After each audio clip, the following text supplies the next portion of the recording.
Following our transfer chat with Celtic last night, we've had a couple of questions sent in about it. Let me start with these and see what you think. John says, as usual, Celtic are scrambling about in the transfer market.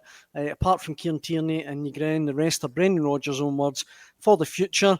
Inamura's 23, but what age will he be when he makes his Celtic debut? It's time to stop grabbing headlines with players who will not feature this season and get some professionals who are first team ready. Otherwise, we can kiss the Champions League goodbye. And let me follow up with this from Alan.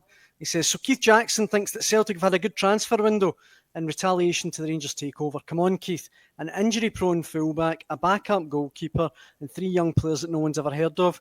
They're not going to give anyone at Ibrox sleepless nights. If Celtic were going about their business in the proper manner, they'd be spending their millions on proven first-team ready players, not picking them out the biscuit tin. I think what I've said about Celtic's transfer window thus far is that they've got some business done nice and early, which is unlike Celtic. And I think these were kind of fundamental issues around the squad and the balance of the squad. I fully expect Celtic to spend big between now and the end of this transfer window. I think these were the ones that were all lined up and ready to go and just press the button on when the window opened up. They've done that. I think it's where I think it will become more interesting for the Celtic supporters is over the rest of the course of this window. Because that's when we'll see, and I keep mentioning it, Daniel, that's when we'll see if they're reverting to their old model, player trading model of, buying in 4, 5, 6 players all at a similar price, or if they've got a couple of real kind of priority targets in mind who will come at a premium price, and that's the Brendan Rodgers model. So that's what I think is going to be interesting.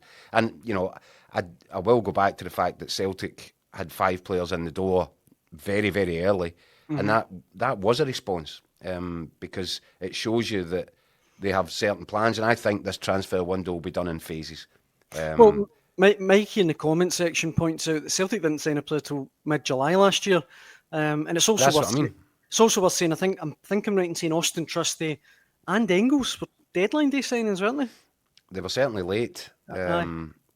So yeah, look, and I've said it, and see when we're talking about the potential for a striker. Now, there is a name that's come out today actually from Italy, isn't there? Yep. Is it Giuseppe Ambrosini? Giuseppe Ambrosini Ambrosino. plays Giuseppe for Ambrosino, plays for who Napoli. is, yeah, well, he doesn't play for Napoli. He's he's been loaned out a lot by Napoli, but I think he's really highly rated. Italian under-21 international.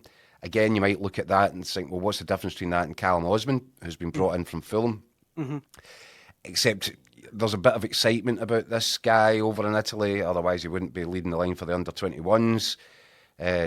Napoli, of course, Scudetto winners, so hard to make that breakthrough into that team. But I think there has been possible discussions about some sort of loan deal, which Celtic might, negotiate an option to buy if that was to be the road they want to go down.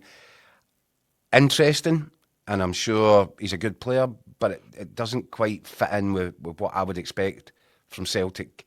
They've got Callum Osman, as we said, in from Fulham, young boy, big potential. I really fully expect that Brendan Rodgers is going to be demanding that Celtic push the boat out for an experienced, proven option at number 9. Somebody that fills the same sort of importance in the squad that Kyogo had, albeit he did take a dip before he left for Rennes. But I'm fairly certain that we'll see Celtic make a move for a player of that stature. The potential problem with that, Daniel, is that these things often go down to the wire. They do go, right towards the end of the window. Yeah. So that might take a while. Well, in the comment section, our pal Gianni says that's the first Italian name you've pronounced correctly. So congratulations. He also says that Celtic fans will be in meltdown if they lose the first Old Firm game. Mark Fairfield chimes in saying, another so-called project player, the Italian, we must get Champions League ready players ASAP. which I think is a sentiment shared by a lot of Celtic fans at the minute. But as we pointed out, it's still pretty early. Yeah, and they listen, and I know that everybody likes to get a bit angsty at this time, but Celtic have proven they've got a track record of, doing their business well during the transfer market. And I know that a lot of Celtic fans might say, well, yeah, they're really good at selling, but not so keen on the buying part of it. But they showed last summer they did spend significant sums of money on a more targeted approach. And as I said, and this is the intriguing factor in all of this is, are they reverting to what they used to go, or how they used to go about it, or are they going to persist with something more similar to last summer when, what was it, nearly 30 million on 3 players? Yep. So yeah, if it's Brendan Rodgers that's driving it, then it will be the latter rather than the kind of previous style. The other name that's come up in regards to Celtic transfer-wise is Isak Jansson, who is the Rapid Vienna winger. He is 23. He's the man that directly replaced Nicholas Kuhn, actually, interestingly, 18 months ago. He replaced Nicholas Kuhn for about £200,000, but now he's 9 goals and 6 assists last season. He's courting a lot of interest, and Celtic reportedly are definitely one of those clubs that are looking at him. Well, in that case, Celtic might want to go back to Rapid Vienna and take their head of recruitment as well. Yep. Because Why not? if they've picked out Kuhn and then they've picked out the replacement, and Celtic, got a great turn out of Nicholas Kuhn financially and on the pitch, while he was still interested.